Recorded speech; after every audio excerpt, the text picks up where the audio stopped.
Itulah tantangan guru zaman sekarang. Mapping waktu itu kembali kepada diri kita. Bagaimana cara pandang kita terhadap pekerjaan dan tanggung jawab kita.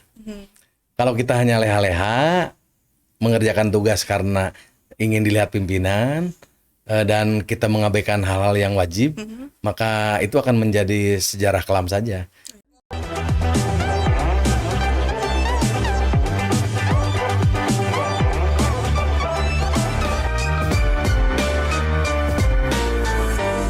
Halo, Assalamualaikum warahmatullahi wabarakatuh. Selamat siang, kembali lagi di channel Geliat Necis Bisa Podcast. Hari ini kita baru ketemu lagi ya setelah 1 tahun kita nggak ketemu karena sekarang udah tahun baru nih 2024. Kita kembali lagi dengan suasana yang baru dan ada bintang tamu juga sekarang yang sangat spesial, yaitu Bapak Haji Pipin, MPD, selaku Kabid GTK Kabupaten Kuningan. Boleh Pak perkenalkan diri? Terima kasih. Assalamualaikum warahmatullahi wabarakatuh. Saya Pipin Mansur Arifin, pekerjaan sebagai PNS dan jabatan sebagai Kepala Bidang GTK, Dinas Pendidikan dan Kebudayaan Kabupaten Kuningan, sekaligus sebagai Ketua PGRI Kabupaten Kuningan. Senang rasanya hari ini bisa mampir ke sini nih, diundang. Ya. Tempatnya luar biasa, keren, dan programnya sangat bermanfaat untuk dunia pendidikan di Kabupaten Kuningan. Alhamdulillah, bagi saya ya Pak, ini untuk kedua kalinya saya bertemu dengan Bapak. Waktu itu pernah pertama kali ketemu waktu MGMP Matematika di SMP Negeri 1 Karamat Mulia. Waktu masih kepala sekolah dulu ya. Sekarang senang banget Bapak bisa menyempatkan waktu ke channel kita di sini. Semoga nanti kita bisa ngobrolnya apa ya? Ada chemistry-nya lah gitu ya Pak ya. Gimana sekarang Pak, ada kesibukan apa? Kebetulan di Dinas Pendidikan dan Kebudayaan Kabupaten Kuningan kita sedang ada target dari Kementerian Pendidikan dan Kebudayaan, Riset dan Teknologi lewat Balai Besar Guru Penggerak.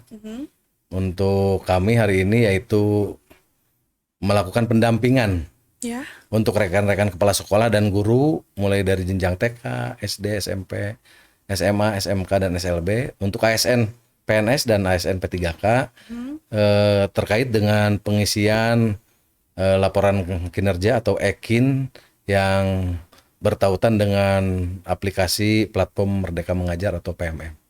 Dan target kita tanggal 31 Januari semua guru di Kabupaten Kuningan yang ASN, PNS, dan P3K harus sudah mengisi program untuk 6 bulan ke depan dari kinerjanya itu. Dengan seiring perkembangan teknologi ini ya Pak, berarti kan kebutuhan guru juga bertambah. Kompetensi apa sih yang harus banget dimiliki oleh guru gitu Pak? Demi perkembangan ini. Luar biasa nih pertanyaannya, mencerminkan apa ya, guru-guru Necis ini Alhamdulillah masih belajar Pak. keren lah. Karena perkembangan hari ini untuk guru-guru itu tidak bisa hanya diam, mengambil zona nyaman, tapi harus tanda kutip mengambil zona risiko.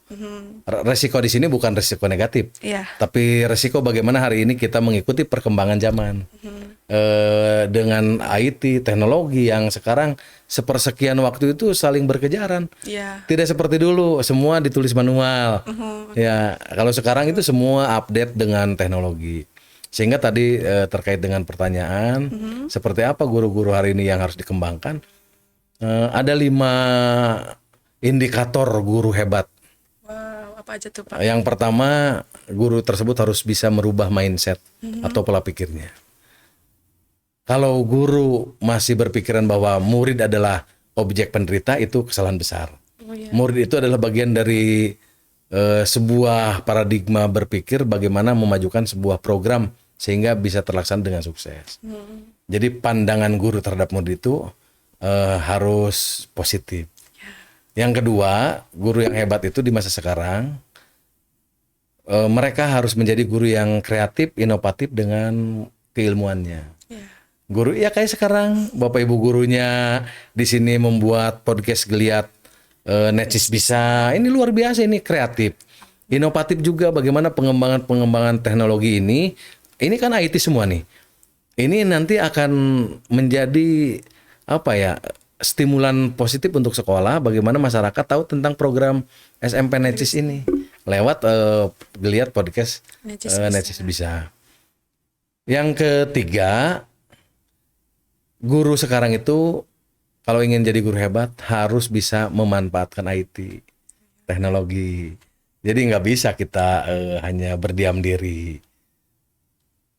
Seiring perkembangan zaman itu kan, kalau dulu ada peribahasa dengan membaca kita membuka jendela dunia. Hari ini ada peribahasa lagi nih, Apa tuh, Pak? pemirsa. Dengan membuka Google kita membuka isi dunia. Masya Allah, berarti kita harus melek. Nah Ya, itu, Pak. tapi kita sebagai orang timur yang beragama, di sana pendidikan karakter harus ditegakkan. Jadi tidak hanya mengejar pinternya anak akademik, tapi bagaimana kecerdasan spiritual anak-anak itu dikembangkan. Lewat apa tadi? Bagaimana IT ini tidak mempengaruhi jiwa anak secara mendalam untuk kategori-kategori hal-hal yang bersifat negatif. Jadi harus ada filter sebagai guru, sebagai orang tua di rumah atau di sekolah harus memfilter bagaimana penggunaan IT. Melek IT hebat, tapi tadi filterisasinya harus jelas. Yang keempatnya, kalau ingin jadi guru hebat ya kita harus melakukan kerjasama. Seperti di sini, Geliat podcast Necis Bisa itu dikelola mulai dari kepala sekolah, ada penanggung jawabnya 3 orang ini, guru-gurunya. Saya juga hari ini diundang sebagai narasumber luar biasa. Sehingga ini yang disebut kerjasama. Ada di sini pembentukan karakter super timnya hebat. Jadi tidak Superman. Kalau Superman seorang. Oh, iya. Kalau super tim itu kan berarti orang-orang dirangkul untuk menjadi orang-orang yang hebat, super. Nah yang terakhir ini biasanya agak berat. Itu komitmen. Peralatannya canggih, ruangannya hebat, wah mewah-mewah. Mungkin biayanya sangat tinggi. Tapi setelah itu lemah lagi, turun semangat. Sehingga apa? Ditinggalkan nanti menjadi hal-hal yang apa ya, hanya menjadi kenangan sejarah saja. Jadi titip tadi 5 hal ya untuk teman-teman. Jadilah guru hebat dengan 5 indikator tadi. Oke. Terus sekarang kan ada informasi baru ya tentang mengisi e-kinerja itu di PMM. Itu saling bertautan gitu ya, Pak. Nah, apakah itu termasuk salah satu tuntutan juga untuk guru gitu, Pak? Itu kewajiban sekarang. Oh, kewajiban. Kewajiban karena gini, Menteri Pendidikan dan Kebudayaan Riset Teknologi RI sudah bekerja sama dengan Kepala BKN. Ya. Ya. Artinya bagaimana kinerja teman-teman itu diaplikasikan dalam sebuah bentuk aplikasi yang bertautan dengan PMM. Ini bersifat nasional, tidak hanya di Kabupaten Kuningan. Itu untuk memantau kinerja dan diawali dari kita membuat program kerja selama 6 bulan ke depan. Jadi 31 Januari kita membuat programnya. Di sana lebih mudah loh. Karena di sana kita tinggal melihat mana pilihan yang tepat, mengumpulkan bukti-bukti fisiknya. Dan jangan salah Neng, kita sudah menyiapkan 64 orang PIC, yaitu pendamping. Jadi satu kecamatan itu didampingi oleh 2 PIC atau pendamping. Itu bisa berasal dari sekolah dasar, SMA, SMK ya. Dan alhamdulillah tanggal 13 ini semua kecamatan di Kabupaten Kuningan untuk semua jenjang dari TK sampai SMA, SMK serentak melaksanakan kegiatan sosialisasi.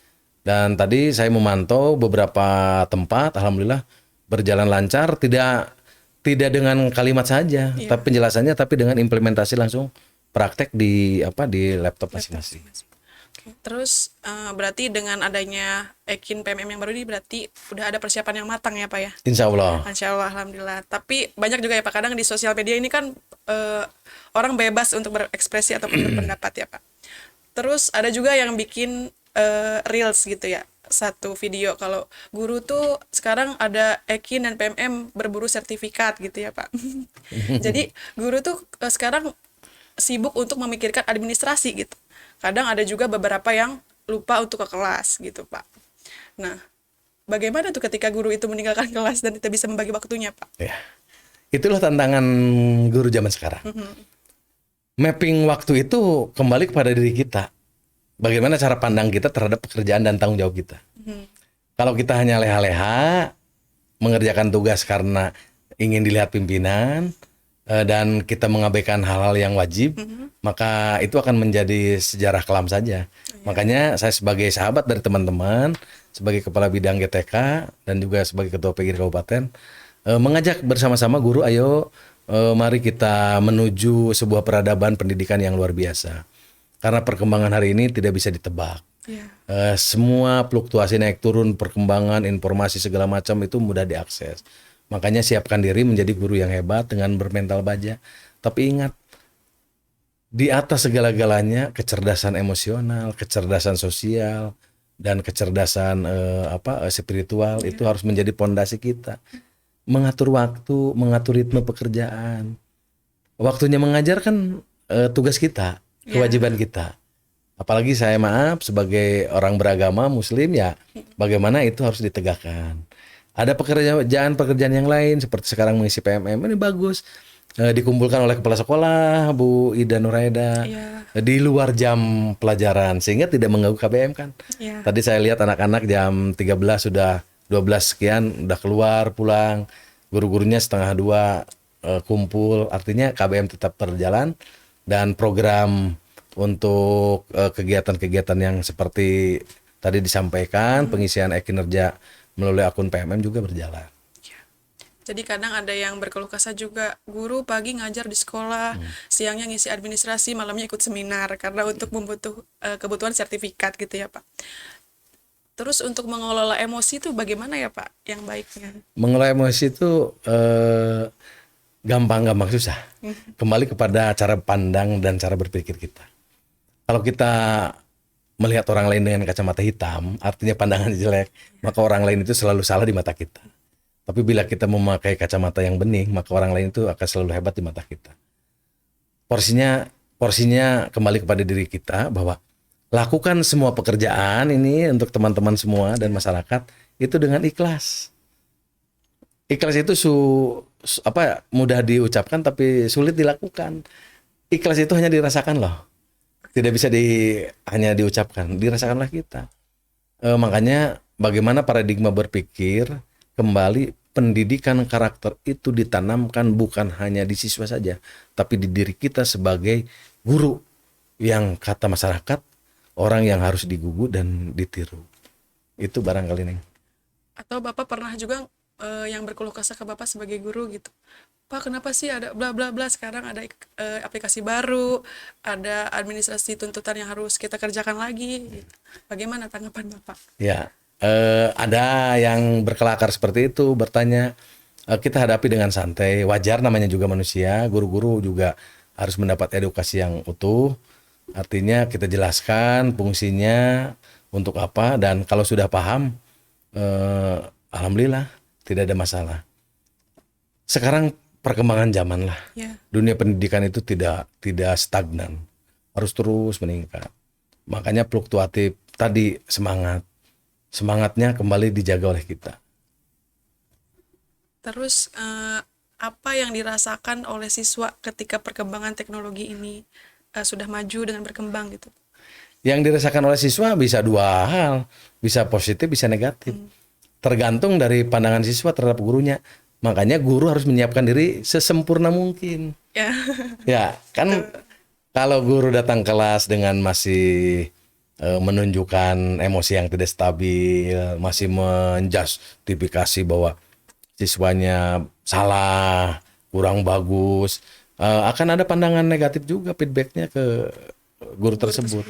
Tapi kalau guru menjadikan siswa bagian dari kehidupan yang positif, tadi dengan memberikan pujian. Kan guru hari ini tidak boleh serta-merta menyalahkan siswa. Apalagi menjadi alat untuk membuli siswa. Salah menjawab, wah, dikata-katain itu tidak boleh.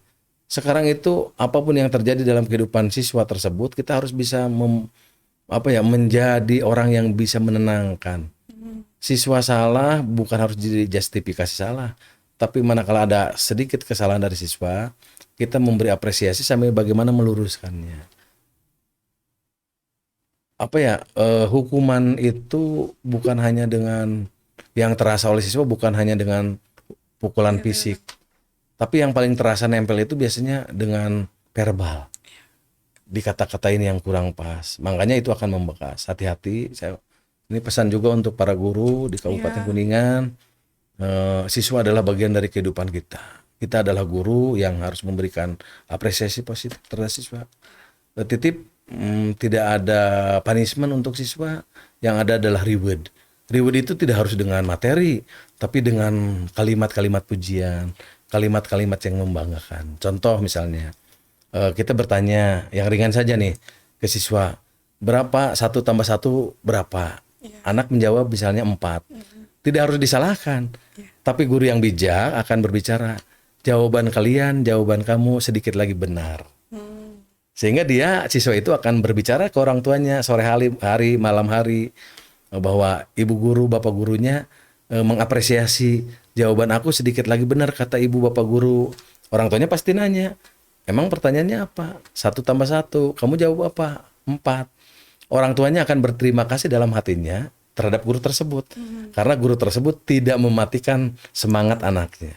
Coba kalau misalnya begitu jawaban anaknya salah, siswanya dikatain yang ini, setahun itu dia selama diajar guru itu nggak akan mau ngacungan tangan lagi. Itu barangkali ya. Ini contoh simpel aja. Kadang ada juga yang tidak ingin ikut pelajarannya gitu ya Pak. Ya iya. Nah, makanya harus dijaga lah. Terus di kurikulum baru ini kan ada statement kalau misalkan guru itu tidak boleh memaksa siswanya ya Pak. Nah ketika ada kegiatan di sekolah, mau ada pensi atau lomba tentang cerdas cermat keagamaan atau MTQ dan yang lainnya, guru kan tidak pernah memaksa kamu harus ikut ya, kamu ikut ya gitu. Tapi kadang anak-anak itu sendiri, anak-anak itu aja yang selalu mengacungkan diri ingin ikut berbagai macam lomba. Nah ketika itu ada salah satu siswa ya Pak, di kelas tuh diam. Nah terus suatu waktu orang tuanya datang, ibu kenapa kok ibu tidak pernah menunjuk anak saya untuk ikut lomba padahal dia bisa loh gitu. Sebelumnya kan pada udah bertanya siapa yang mau ikut, siapa saja, ataupun diseleksi juga di kelasnya ya Pak. Nah bagaimana kita mengasih pendapat ke orang tua tersebut gitu. Sebagai bagian dari lembaga pendidikan, informasi itu harus utuh. Tidak hanya ke guru-guru, lingkungan, internal, tapi juga ke siswa. Yang kedua, gunakan sarana informasi yang lain lewat media-media yang ada dengan orang tua. Sehingga tadi tidak ada miskomunikasi. Anaknya seolah-olah bercerita bahwa tidak terbawa karena tidak diberi kesempatan, padahal sekolah udah membuka diri gitu kan ya, udah bertanya. Makanya nanti hal-hal seperti itu harus diperpendek jarak komunikasi dengan cara tadi banyak memberikan informasi terhadap orang tua lewat berbagai media lah. Kan biasanya sekarang di wali kelas itu punya WA grup orang tua. Jadi kan sarana informasi itu hal-hal yang kecil sebenarnya. Sehingga untuk mengurangi kesalahpahaman. Dan insya Allah orang tua zaman sekarang lebih paham dengan kondisi situasi. Ya mungkin sedikit agak kaget aja gitu, kok ibu tidak pernah menunjuk anak saya gitu. Anak saya berbakat tuh, kaget gitu saya, pengalaman gitu ya Pak. Pengalaman ya betul. Terus bagaimana ya mengedukasi orang tua siswa sekarang tuh, kan udah menjadi wali kelas beberapa waktu ya Pak. Sekarang tuh malah seperti wali kelas di guru SD gitu. Setiap hal pasti ditanyakan oleh orang tuanya gitu Pak. Harus senang. Kalau ada orang tua yang begitu jangan dianggap rewel. Nah itulah cara berkomunikasi hari ini pihak sekolah dengan pihak rumah. Tanda kutip rumah itu orang tua, ibu bapaknya, kakak adiknya, atau keluarga besarnya. Artinya gunakan saluran seperti sekarang ini podcast ini, kalau orang tua bisa mengakses itu sampaikan. Karena kita bercerita tanpa teks dengan kenyataan-kenyataan yang ada real di lapangan kan ya. Dan kalau bisa dipelihara. Senang itu kalau orang tua sering komunikasi. Kenapa?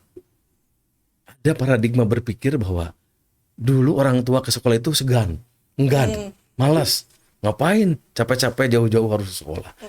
Tapi dengan tadi banyak bertanya, orang tua akhirnya tahu perkembangan sekolah. Oh sekolah tadinya di sini nggak ada taman, sekarang ada taman. Oh ajak besok lusa, saya ingin undang orang tua ke sini sebagai narasumber podcast di sini loh. Iya. dari berbagai tingkatan strata pekerjaan. Karena apa? Nanti besok akan cerita mengalir, anaknya undang sini bercerita. Mungkin nanti kepala desa Oh iya bisa. bisa itu, ulama. Jadi masyarakat coba digandeng ya. Udah pernah belum? Belum pernah. Hah, Sejauh ini coba baru, ya. Iya, Nanti setelah Bapak ke Ibu Kepala sampaikan, boleh. itu ide bagus loh. Karena apa? Memelihara hubungan komunikasi dengan masyarakat itu tidak hanya dengan para petinggi di desa, di kecamatan dan kepala-kepala sekolah SD, tapi tadi orang tua bangun, kiai, ulama, atau mungkin tokoh pemuda, para pedagang yang sudah sukses tuh. Nah, kenapa ibu bapak jadi pedagang tapi sukses? Gitu kan? Ada petani yang sukses. Bisa saja santri gaungkan itu. Itu salah satu kita alat berkomunikasi, ya. Alhamdulillah, makasih ya Pak insight-nya buat kita Iya. berarti untuk mengundang bintang tamu. Kalau orang tua bisa. Oh, bisa. Tadi kan orang tua ya. Iya. Orang tua. Salah satu siswa tapi udah keluar siswanya. Gitu. Nah, nanti gini. Jadi ada rutinitas untuk orang tua. Misalnya, apakah ambil dulu siswa yang berprestasi, orang tuanya undang, penghargaan loh, bangga. Ya. Atau siswa prestasi itu tidak hanya akademik ya. Iya, Ada non akademiknya kan. ada Pak. Yang kedua, ada siswa yang mungkin apa ya, dia perlu diakui oleh kita. Undang orang tuanya, datang, siswanya hadirkan. Biar siswanya juga jangan orang tuanya aja, siswanya hadirkan. Dia akan bangga, kenangan lo seumur hidup. Iya. Yang tidak setiap saat diundang ke podcastnya Necis nih. Iya gitu ya. Iya. Atau bagaimana juga Bapak dulu bisa menghadapi berbagai macam karakter siswa gitu ya Pak. Kadang mungkin pengalaman saya kan belum banyak ya Pak. Jadi kadang di kelas suka aduh gimana ya gitu, mengeluh kepada diri sendiri gitu. Kadang anak-anak ngobrol terus atau ada yang izin ke toilet atau gimana gitu. Kan gini. Siswa sekarang dengan dulu beda. Kalau dulu gurunya baru siswa udah ini, udah ya Segan. udah diem. Kalau sekarang kan enggak, tapi Iya. pendekatannya harus dirubah. Tadi jangan pendekatan apa ya, tekanan. Jangan pendekatan apa, punishment. Tapi tadi reward, pengakuan. Reward itu tidak hadiah. Iya. Memberi hadiah uang atau apa, bukan. Reward itu pengakuan. Rangkul dia. Merangkul itu bukan hanya bukan pelukan saja kan. Merangkul itu artinya pengakuan secara kalimat juga, secara tatapan mata. Guru itu tatapan matanya bisa menjadi alat sambung tali batin komunikasi loh. Makanya nanti kalau guru sekarang di kelas itu jangan mendominasi. Jangan rangin terus. Ya. Siswa nulis saja. Kreativitasnya nggak ada. Kalau guru yang tadi yang punya 5 karakter hebat itu diterapkan di kelas, guru nggak pernah capek. Karena apa? Yang banyak berinteraksi itu siswanya. Guru itu mendampingi, PIC-nya, pendampingnya. Jadi jangan jadi guru apa dia menjadi orang yang hebat segala-galanya. Yang kalimatnya menjadi seperti titahnya raja gitu ya. Tapi alat diskusi pendamping. Makanya saya sudah suka menginspirasi ke guru-guru nih. Tiap bulan itu ruangan kelas dirubah meja tempat duduknya. Misalnya bulan sekarang menghadap semua ke papan tulis ya. Ya. Bulan depan letter U. Bulan depannya kelompok-kelompok. Bisa jadi akhir bulan kursinya sama meja kepinggirin. Di sininya ada apa? Pakai alas karpet. Anak-anak lebih leluasa. Artinya bukan mereka mau dibuat malas, tapi bawa ke ranah kelas, ke ranah sekolah dengan konsep kelasku surgaku, sekolahku istanaku. Dan konsep lagi bahwa belajar wisata edukasi, belajar sambil bermain. Bermain itu bukan jingkrak-jingkrakan. Artinya dia dibuat happy di kelasnya, gurunya ramah. Makanya saya sudah suka menekankan gini, ibu bapak guru yang hebat, sebesar apapun masalahnya di rumah atau di jalan, begitu mau menuju sekolah, maka simpan semua masalahnya di gerbang sekolah. Gitu. Ke kelas itu, ke sekolah itu kita udah happy. Ada anak-anak assalamualaikum, ibu gimana sehat bapak? Kita menyambut hangat dong, gitu kan ya. Iya. Terus di kelas kita senyum, anak-anakku gimana nih suasana hari ini? Gitu, jangan datang-datang cemberut, marah-marah. Ya, Iya. anak-anak tidak happy. Makanya tadi konsep wisata edukasi kembangkan. Apalagi di sini Netsis ini perkembangan lingkungannya luar biasa nih. Kadang kalau di pembelajaran juga ada ice breaking ya Pak. Ya, Kadang ice breaking satu kurang cukup, ice breaking lagi gitu. Jadi kebanyakan ice breaking itu. Jadi abis ice breaking mau mulai lagi dia kayak ya pengennya ice breaking aja Bu gitu. Jadi membangun untuk memulai belajarnya lagi bingung padahal udah abis ice breaking gitu.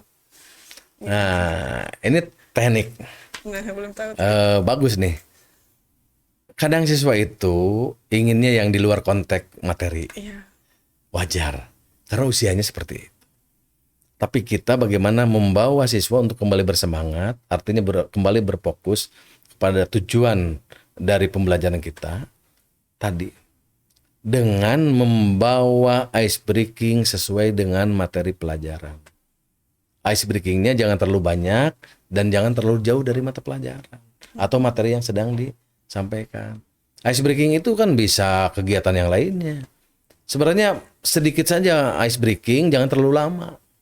Ice breaking itu hanya selaan aja. Jadi di kala siswa mulai jenuh, kita juga mulai jenuh, ayo ice breaking. Ice breaking itu cukup 2 menit loh. Gitu ya. Apa ya? Interaksi sosial aja kita membangun chemistry bahwa pembelajaran saya, mata pelajaran saya itu tidak sesulit yang siswa-siswi bayangkan. Jadi ice breaking jangan kelamaan. Gitu. Seperti kita berolahraga, istirahatnya lama, ya mau berolahraga lagi kan udah malas. Iya. Gitu barangkali ya. Teknisnya aja lah. Teknisnya aja berarti yang diperbaiki untuk ice breakingnya jangan terlalu jauh dari materinya Iya, yang betul. disampaikan ya Pak Iya. ya. Nah, kali Bapak ada yang mau disampaikan atau mau bertanya? Mungkin pesan saja ya. Saya sangat bangga melihat lingkungan sekolah SMP Negeri 1 Cilimus. Netsis ini luar biasa. Dari mulai penataan ruangan, penataan halaman, taman, terus apa ya? Peningkatan mutu pendidikan guru-gurunya, tata usahanya. Kepala sekolah memberikan sebuah pemahaman bahwa semua dibangun berdasarkan kriteria prioritas. Kenapa? Akan menumbuhkan kualitas kehidupan dan semangat dari keluarga besar Netsis ini. Sehingga berdampak terhadap nilai prestasi anak-anak. Saya bangga tadi melihat dan mendengar bahwa SMP Negeri 1 Cilimus ini akan mewakili Kuningan ke Jawa Barat di Tasik ya. Iya betul. Futsal. Juara 1 futsal. Itu membanggakan. Iya. Makanya terus bertahan. Sebagai closing statement, saya mengambil salah satu ayat Al-Quran yang artinya begini, Allah tidak akan mengubah nasib suatu kaum kalau kaum itu tidak mengubahnya sendiri. Mari ubah kehidupan kita lebih baik, kembali kepada paradigma dan niat berpikir kita. Itu ya closing statement dari Bapak Kabid GTK. Tapi boleh nggak Pak sedikit nggak bahas ke situ? Bapak pernah mengeluh nggak Pak dengan berbagai macam kesibukan Bapak, berbagai macam kegiatannya, mungkin waktu untuk keluarga juga berkurang. Nah bagaimana tuh Bapak? Apakah pernah mengeluh? Manusiawi. Kalau mengeluh itu asal jangan berkepanjangan dan sering. Manusiawi lah turun naik. Seperti sekarang kan hari Sabtu kalau kantor kan libur. Iya. Tapi kan karena kegiatan pendampingan saya juga hadir di sini. Tapi jangan jadikan keluh kesah itu menjadi alat yang kebiasaan kita. Toh mengeluh juga tidak ada yang membantu kita. Jadi dulu sih dulu pernah mengeluh dengan banyak pekerjaan, mungkin waktu jadi guru kan 13 tahun jadi guru, 6 tahun setengah jadi kepala sekolah. Sekarang 3 tahun di Kabid GTK. Dulu begitu, kalau ada pekerjaan membuat tekanan psikis, agak mengeluh, inginnya menjauh gitu ya.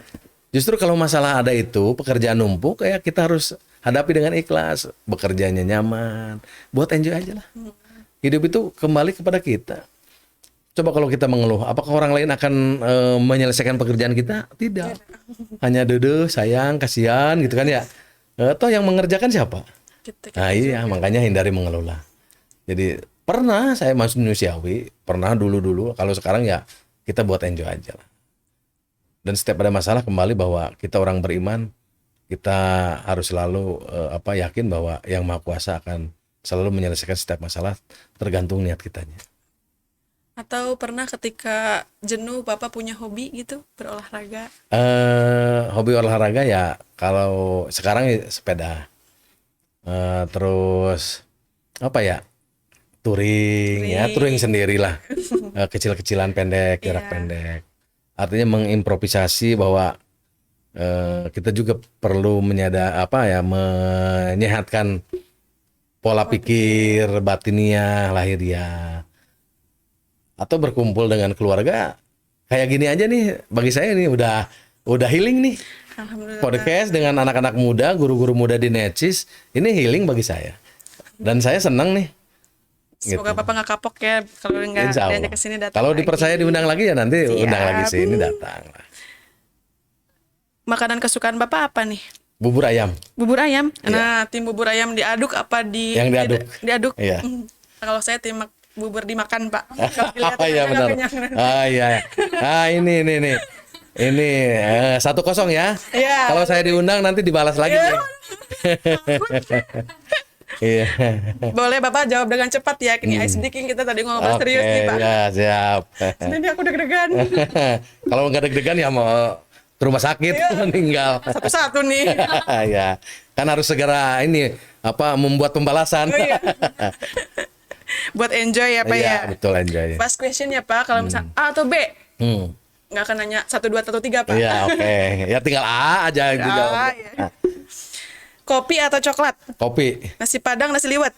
Padang, Dicintai, mencintai? dicintai lah. Dicintai. Pengusaha atau tokoh politik? Pengusaha, Gunung, pantai? pantai, Pantai. Tahan lapar atau tahan rindu? Tahan lapar. ya tahan lapar lah, Tahan lapar. tahan rindu lah. Rindunya ke siapa? Tahan rindu? Rindu. Oh, hebat. Soalnya kata Dilan, Eh. gak boleh rindu, biar aku saja, kalau rindu itu berat. Iya benar. Ya, Pak ya. Benar. Salah kostum atau bajunya kebalik Bapak ke event? Salah kostum. Humoris, romantis? Apa ya? Humoris ya? Humoris. Boleh kali Bapak gitu. Kalau Bapak humoris, kita pengen ngakak gitu. Katanya Bapak tuh ini kocak. Oke, ya nantilah. Siap. Podcast kedua. Horor atau komedi? Komedi, Loyal atau cuek? loyal, Sakit hati atau sakit gigi? sakit gigi. Tapi kan kalau sakit gigi nanti susah makan ya, Pak. Ya biar agak kurusan dikit. Gagal setelah mencoba atau nggak pernah mencoba sama sekali? Gagal setelah mencoba. Ditraktir atau traktir? Traktir. Alhamdulillah, di sini kita kemana nih? Ke Ricis Iya. boleh? Tapi katanya risisnya lagi tutup ya. Ya. Nasi Padang boleh kali ya? Ya, iya. Makasih banyak ya Pak ya. Siap. Terima kasih atas waktunya Bapak kesini. Semoga tidak ada kesan yang kurang baik dari kami. Mohon maaf kalau ada perkataan atau perbuatan atau sikap yang kurang berkenan di hati Bapak. Sama-sama. Sampai ketemu lagi. Ya, siap. Terima Oke. kasih. Assalamualaikum warahmatullahi wabarakatuh. Waalaikumsalam. Dah. Dadah semuanya. Halo, wargi-wargi Kuningan.